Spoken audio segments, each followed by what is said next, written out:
Selain pada data cross-section, ya data gaji, variabel dummy juga bisa digunakan pada data time series ya. Data time series itu biasa data chicken yang kalian pakai saat setiap exercise itu. Nah, kalau data time series, biasanya dummy variabel itu kadang bisa digunakan untuk menangkap efek-efek seasonal atau musiman gitu ya. Musiman di sini maksudnya mungkin efek bulanan, efek mingguan, dan seterusnya. Misalnya, mungkin kalau misalnya pada jumlah pengunjung museum gitu ya, biasanya untuk Senin sampai Jumat ya, weekdays sama weekend jumlahnya bisa berbeda. Mungkin aja biasanya yang weekend itu lebih tinggi. Jadi kalau ada pattern seperti ini, ada pola seperti ini, maka kita harus bisa menangkap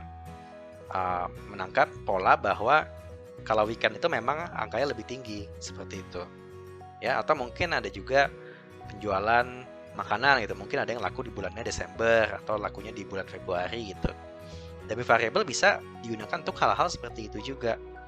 Nah, contohnya misalnya kita masukkan persamaan di slide ini ya. Misalnya kita mau ngelihat perubahan sales untuk kuartal 2, kuartal 3, dan kuartal 4. Kuartal ini nih artinya per 3 bulanan. Jadi kuartal 2 itu April, Mei, Juni, 3 itu Juli, Agustus, September, 4 itu Oktober, November, Desember itu ya. Nah, kita bisa lihat di sini ada variabel trend ya. Dan ada variabel kuartalnya juga. Nah, kenapa variabel kuartal 1 nggak dimasukin? Ya, kenapa? Sama kayak male female tadi, kenapa nggak dua-duanya dimasukin? Karena kalau misalnya kuartal 1 dimasukin juga, maka kuartal 1 tambah 2 tambah kuartal 3 tambah kuartal 4 itu hasilnya bakal sama dengan 1. Sama lagi kayak tadi, terjadi yang namanya multikoliniaritas sempurna. Makanya ada satu kuartal yang nggak dimasukin, bebas yang mana. Di sini saya nggak masukin yang kuartal 1.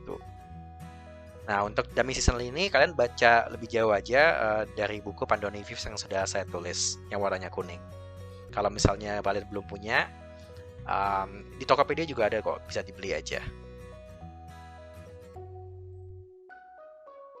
Oke, untuk contoh soal selanjutnya. Nah, sekarang misalnya kita ingin menangkap efek seasonal yang berdasarkan hari gitu ya. Kita pengen tahu apakah misalnya penjualan hari Senin lebih besar dari Selasa gitu, atau Selasa lebih besar dari Rabu. Ya, dan seterusnya. Intinya kita pengen menangkap semua 7 hari tersebut.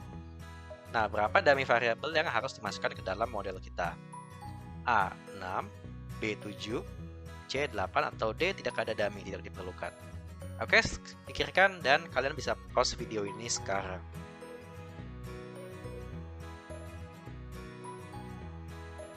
Oke, jadi jawabannya adalah A, 6. Kenapa? Karena dalam satu minggu ada 7 hari ya, Senin sampai Minggu. Tapi kita nggak boleh masukin dummy 7-7-nya. Harus ada satu yang nggak dimasukin dan digunakan sebagai basisnya. Jadi jawabannya adalah 7 kurang 1, yaitu 6.